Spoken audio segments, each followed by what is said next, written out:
If destroyed runways and burnt out hangars look like victory, as the Prime Minister claimed, Pakistan is welcome to enjoy it.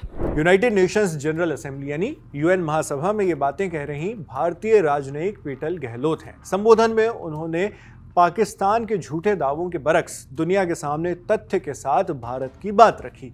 27 सितंबर को वो United Nations general assembly यानी UNGA में बोल रही थी।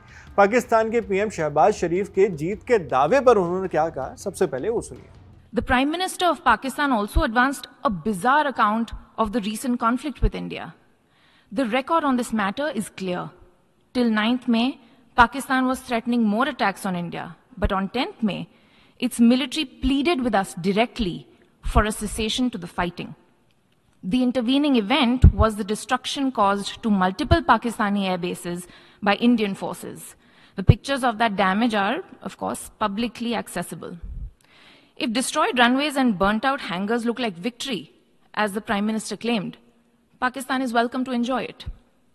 The truth is that, as in the past, Pakistan is responsible for a terrorist attack on innocent civilians in India. We have exercised the right to defend our people against such actions and have brought the organizers and perpetrators to justice.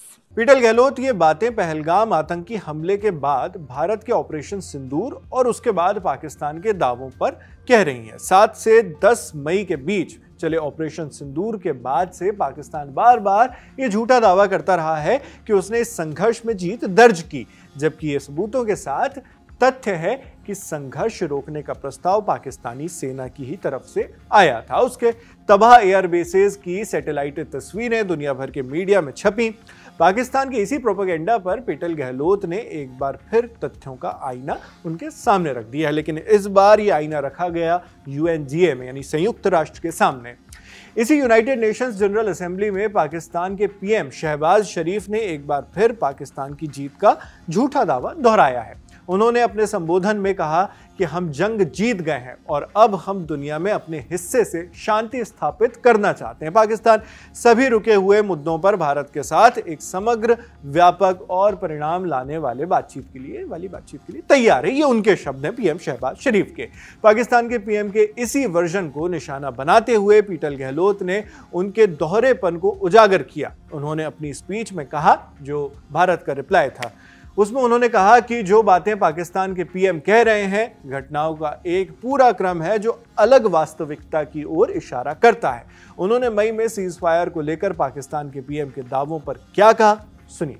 This assembly witnessed absurd theatrics in the morning from the Prime Minister of Pakistan, who once again glorified terrorism that is so central to their foreign policy.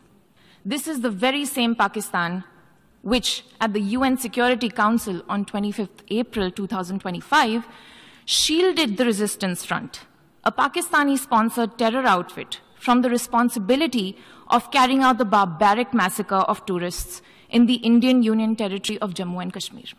Its ministers have just recently acknowledged that they have been operating terrorist camps for decades. It should come as no surprise that once again this duplicity continues, this time at the level of its Prime Minister. Cease fire के अलावा पाकिस्तान ने हर बार की तरह UN में कश्मीर मुद्दे का भी रागतान अलाप दिया। प्रधानमंत्री शहबाज शरीफ ने कहा कि पाकिस्तान कश्मीरी लोगों के साथ है और एक दिन जल्द ही कश्मीर में भारत का अत्याचार रुक जाएगा, उनके शब्द हैं। उन्होंने आगे कहा कि पाकिस्तान संयुक्त राष्ट्र के तत्वावधान में निष्पक्ष जनमत संग्रह का समर्थन करता है। हालांकि भारत ने इन टिप्पणियों को सिरे से खारिज कर दिया है। इस मामले में आगे जो भी अपडेट्स आएंगे वो भी हम आप तक इसी तरह पहुंचाते रहेंगे। आपके लिए तमाम जानकारी जुटाकर इस वीडियो की स्क्रिप्टिंग की हमारी साथी जागृति ने। मैं हूं नावीद, देखते रहिए दी लंदन टॉक।